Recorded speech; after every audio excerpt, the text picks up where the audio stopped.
Tes is validbrief, weer we breek doven wat actuele moefet te is, ekonomie tes week, wat hout te noise. If prices, interest rates, jobs, housing, or taxes are keitlei changing harmonie, tes is weer oustai informet.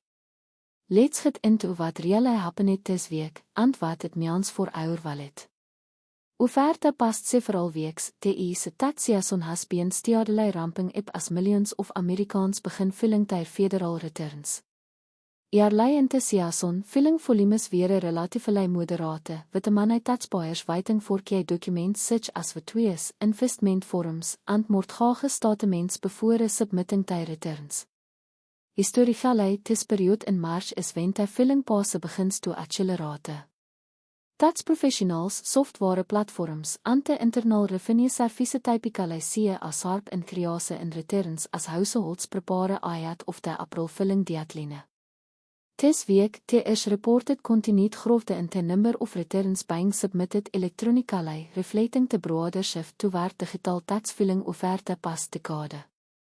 Most taxpayers are choosing online filing methods, which generally allow for faster processing and quicker refund delivery compared to paper returns. At the same time, tax preparation firms and financial advisors have noted an increase in last-minute filer seeking assistance, especially among households managing multiple income sources such as freelance work, investment income, or business earnings. In terms of refunds, eerlei reports suggest that most electronically filed returns are still being processed within typical timeframes. However, experts houden dat processing speeds kan vary depending on factors such as identity verification checks, tax credits climate, or potential errors in submitted forms. Overall, the signal remains fairly stable.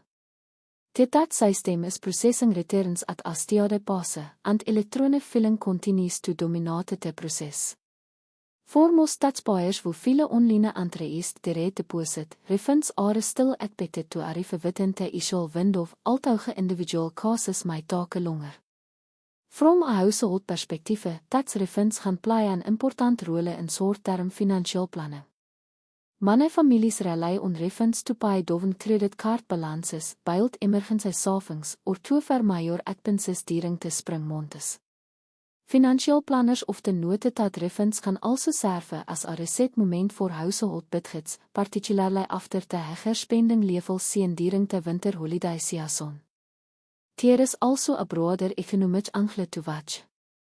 When large volumes of refunds begin reaching households, consumer spending can receive a temporary boost as families use that money for purchases, travel, or debt repayment.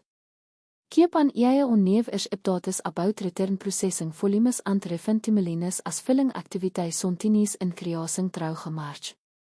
Tax professionals will also be watching for any operational updates or reminders as the April filling deadline gets closer.